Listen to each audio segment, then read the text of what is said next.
Hey, what's going on, guys? So it is the Monday morning after Tinley weekend. We are completely spent. If you are unaware, Brian Potter, who is one of the co-founders of the NARBC Reptile Expos, is also co-owner of the Chicago Reptile House. So as spent as we are, we're going to go into the Chicago Reptile House, and Brian and Sean and I are going to give you guys a tour of this really awesome reptile shop. So if you are down here for the Tinley Park Reptile Expo, it is well worth taking a couple of extra days to see what's around here, especially the Chicago Reptile House. I'm Dāv Kaufman, and these are my reptile adventures. At Zilla, we are dedicated to the innovation of caging, lighting, and equipment solutions that provide proper husbandry for your pet's long and happy life. To see our entire catalog, visit zillarules.com.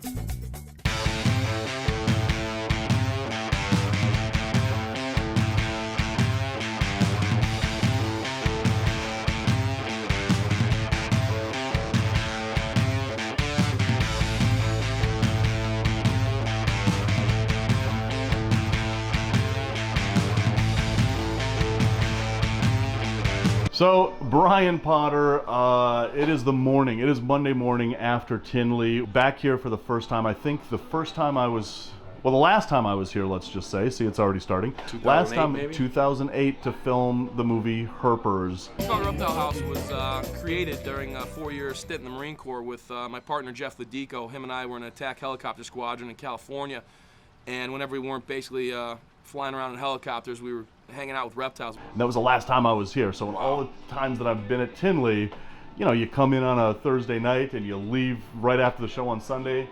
So we wanted to take a little extra time to finally come here and do a reptile shop tour here at your shop. So you've been open since, what did you say, 93? We opened in 93, yeah, after I got out of the Marine Corps. My partner and I, Jeff is my partner. He's the guy that's always here. If I'm not here, he's always here. Gotcha. We opened up, we left the Marine Corps 93, and then by fall we're home and opened up the shop. It was just strictly reptiles at the time. That's all we had was reptiles. Yeah. And then we pushed into the bird store, and then years later pushed into the fish store. Gotcha. And now we flipped the store. The entire store used to be on the other side of bird. That's right. So that when we filmed Herpers, it was on the other side, and now this is brand new to me anyway. Yeah, so we're over here now, and now we're pushing a little bit of fish out of the way and moving a little bit of reptile into there just because of economics. Right. Economics, business. You gotta be always changing your ways and absolutely doing things differently and rolling with the times. Right. This is the part that's open to the general public. These are the animals for sale to the public, but behind the scenes, which we'll see in a little bit, you got some cool stuff back there. Yeah, what we do is I like to say we rotate stuff a lot. Nothing sits here very long, so stuff goes, and we order a new shipment. So we're usually getting a shipment once a week. Worst case scenario, we're getting one every 2, but there might be 3 shipments in a week too. Right, it just depends on what's going on, what kind of tank space we have. We board reptiles here for people. Some of our good customers come in and board their animals while they're on vacation, which the new expansion will alleviate some of that and give me more tank space. There you go. There you go. All right, so we're going to meet Sean here, who's the general manager. We all know Sean. He's going to show us what's in all these tanks because you got to go do, your business stuff, whatever. So this is Sean. You're the general manager, aren't you? Correct. Yes, and you've been here for like 1,000 years, yeah, right? about 15 now. 15 years, okay. So this beauty right here, this is a Granite Burmese python, and you said that he's kind of a sweetheart. He's a bit of a people person. Yeah. So there's a good chance we're going to get pooped on. We're probably going to get bit here. It's going to be fun. All right, well, if that's the case, then I want to take him out. I don't want you to have all the fun. I'll allow it. All right. I'm going to give you the camera. I'm going to do it. Here's the back scratcher. I'm going to do it. All right. Now, what if this thing is a little kitten? I believe he's not.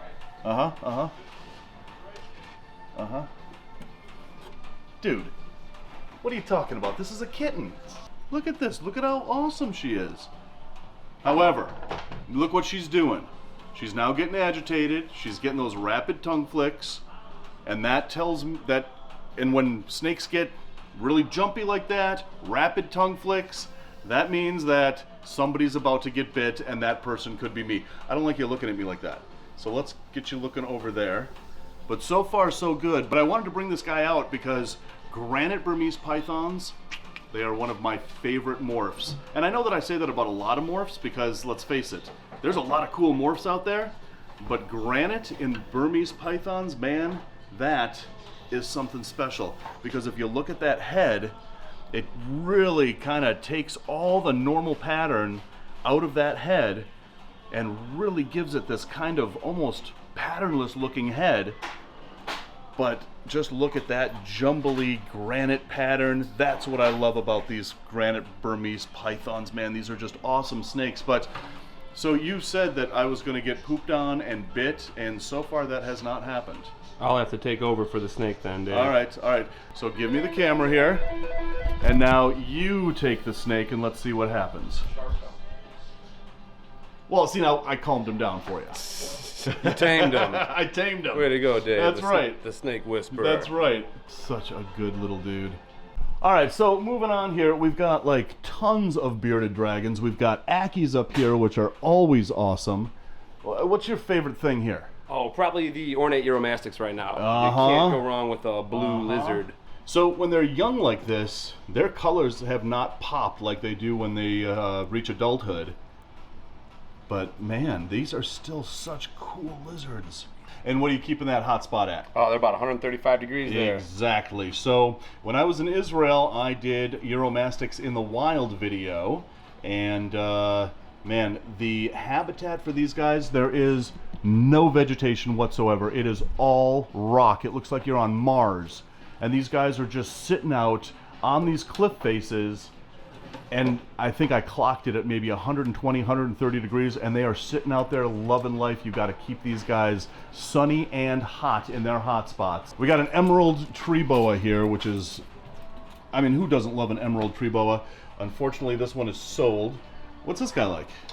It would probably give kisses as well, but seeing how we love the animal here, we don't want him to hurt himself biting people. So we lose a little blood, no problem. He breaks a tooth off in one of us, that's a big problem for that snake. I agree 100%. If you love the emeralds or the chondros, you really shouldn't play with them. I agree.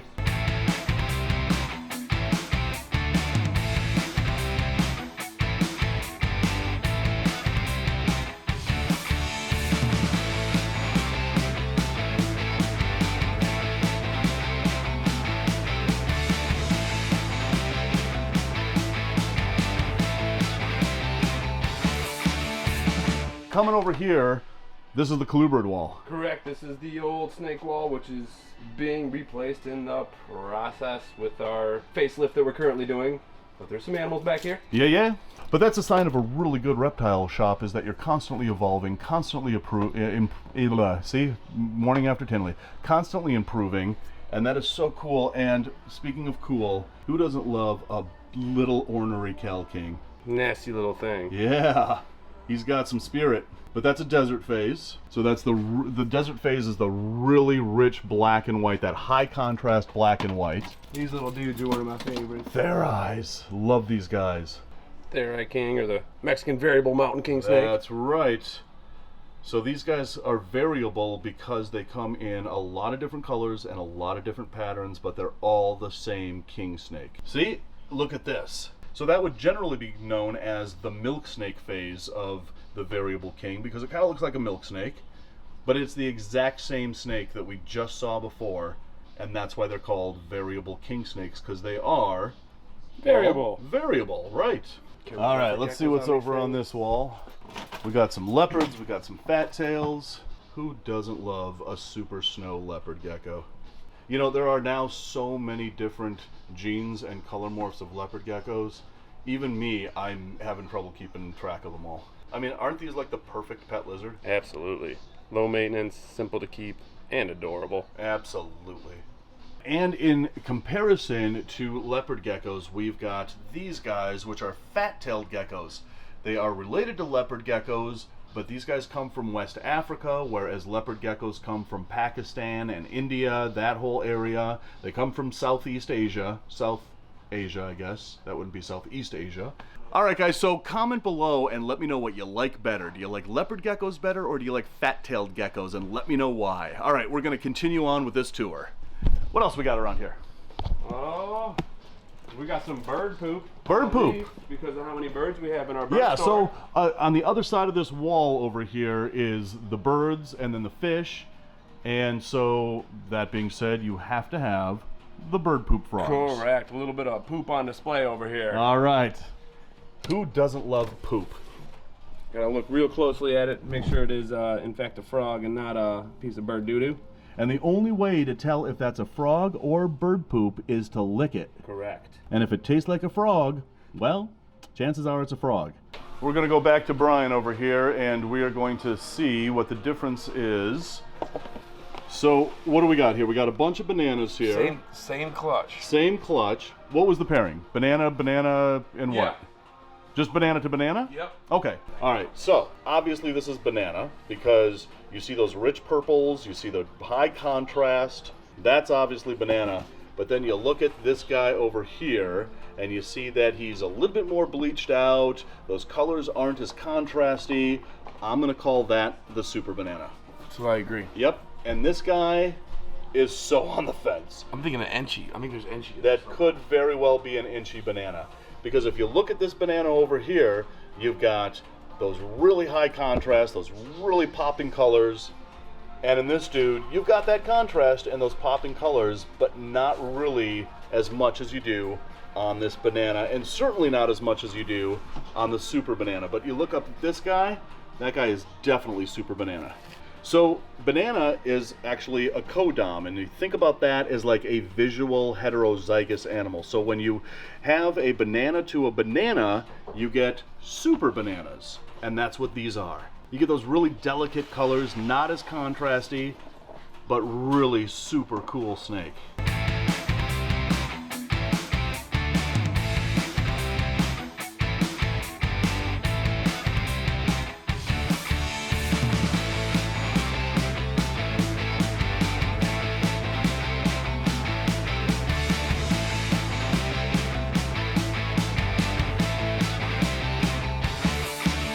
So, we have just gotten out two of the coolest anoles. These are Cuban giant anoles. Man, these guys are so cool. The gnarliest of the Anoles, The if you ask me. gnarliest. Look at that, mouth open, being all formidable. So, these guys are really cool. They're not for beginners, obviously. They will bite, and they will bite hard. I mean, if you get bit by these guys, like, look at this. See, look at that. I mean, he's just chewing a little bit. I mean, nothing. But if you're kind of squirmish about being bit, these might not be the lizards for you. But these are the coolest lizards. I kind of want a colony of these. These made a grown man cry inside this building just a few weeks ago. Was it you? Yes. No, one of my coworkers. So up here are all the really cool chameleons. There's veiled. There's giant day geckos over here, which I really like, but Sean has just pulled out a big old veiled. And this guy is actually a girl. This is a female panther chameleon. They're not as colorful as the males are, but you know, if you want to make really colorful male panther chameleons, you need a female panther chameleon. This is true. So that is cool. And then of course the veiled, that horn on top of their head is where the veiled gets its name, but it doesn't really look like a veiled. I mean, don't you think like conehead chameleon would be a better name for that than veiled? Oh yeah, absolutely. Right. So a lot of people think that chameleons change color to their background, which is absolutely not true. They change color based on their mood, and the darker they get, the worse their mood. And so you can see this guy is not appreciating being handled. He's getting a little dark, so we're gonna put him back, but man, these are just awesome chameleons. We are going up to grab one of my favorite geckos, the tokay. But these are captive bred, so these might not be as aggressive as fresh off the boat imports, but let's find out. So these are one of the most vocal geckos out there. And man, these guys are so cool, and they will readily bite. So this is captive bred, and look at him. He's still kind of, well, let's just say assertive. But man, these are cool geckos. Again, not a gecko for everybody, but as far as I'm concerned, these are just amazing geckos. Very aggressive. So let's see what happens here. Look at that. I'm literally putting my finger in his mouth and he didn't even bite down. So this can be all a display, but with the geckos that we were finding in the wild in Thailand, yeah, they made us bleed for a long time. Hey, ow! So that hurts. All right, guys, so one of my favorite things to do when I do these reptile shop tours is to go in the back and see all the cool stuff that's back there, the things that they're doing, breeding in-house, and the cool stuff that's back there that is not on display to the public. Man, these are some really cool birds in here. I've got to stop for a second and take a look at some of these. Oh, look. There's a bird right there. There's a bird. There's a bird right there. All right, so that's some cool birds. Let's go in the back and see what's back here. So, we're in the back room. Female pastel freeway, male banana fire freeway, banana orange dream freeway. So that is the pastel freeway. Then you add banana fire to it, and you get that. Then you add banana orange dream to it, and you get that. Shout out Bob Vu, Josh Jackie. Bob Vu makes some good stuff. Oh yeah, dude. He really does, and he has the best shorts in Tinley. Yeah. Orange Dream Pastel NG Freeway. Oh, nice. You know, when the freeway first came out, everybody's jaw dropped. And now we're getting to the point where we see all these jeans stacked on top of the freeway. So let's talk about the puzzle here for a second. I see that you've got a couple of puzzles. And the puzzle is one of those jeans that is a really cool gene. There's a regular puzzle. But not a lot of people have really ever heard of this. No, and puzzle's been popular. Every time we bring it to Tinley, all of my puzzle stuff is instantly sold. Right. And then down here, I saw Chameleon. So what's going on there? This animal is an animal that I cannot figure out. Do you see how the white like glows on it? Yep. That changes very often. The amount, it's like a chameleon almost. This animal literally, its color varies at different times. It's the strangest thing. I've got a pastel chameleon that I've made out of it, so I'm waiting to breed that back to see if we get something weird. There's something going on there. I just didn't put a lot of. So yeah. I didn't put a lot of time in on it, but that's the pastel version of it. Okay, so that white on the sides there is what you're talking about, and that changes. It's just you see it more on this in there, that white, and it's getting ready to shed right now, so you're not gonna see it. But it's just an animal that every time I show it, people are like, "Wow, that's trippy." But I swear that happens every time I go somewhere to film. All the cool stuff isn't shed. Every single time. You're actually going through a renovation right now. You're actually going through a growth spurt, which means that there's obviously going to be a follow-up to this video when this is all done. But in this room is where that's all happening. So when do you expect all this done? It depends on the exoterras. I just had all these cages come in smashed on a pallet. Oh no! Those are supposed to be Exoterra 361812s. Those came in smashed. So as soon as we get the tanks in, everything's ready to go. Just gotta set them up and go. Yeah. Basically what happened here was with the popularity of the reptiles side and us needing more and more stuff all the time, it made sense. The cost of the fish, the cost of the corals, the regulation on it is just starting to really crush that market to where it's going to be only for the wealthy. So the average citizen will no longer own saltwater aquariums and stuff in a matter of years because the prices are just going through the roof. Damn. Yeah, and pretty soon that's going to be the same for driving around in your car. Yeah, exactly. Yeah. So that's this room. So we've got the fish over there, and then reptiles are going to expand into this room. Yeah, and so this will give us 20 some more tanks basically. Like I was telling Sean, the sign of a really great pet shop is one that continues to grow, continues to do better, think about better ways to present animals, and man, you're doing it. All right, guys, so it was really awesome to be finally back here at the Chicago Reptile House. Like I said, every time we go to Tinley, we always leave the Sunday after, and I never take any time to come here and visit Chicago Reptile House, and I'm so glad that I did this time. Anyway, guys, real quick, I just want to give a quick shout out and a thank you to all my Patreon supporters. If you would like to become a Patreon supporter and get really cool swag and other really cool stuff, early access to my videos, that link is in the description below. And guys, as always, thanks for watching, and until the next reptile adventure, love the planet, feed your reptile obsession, and rattle on.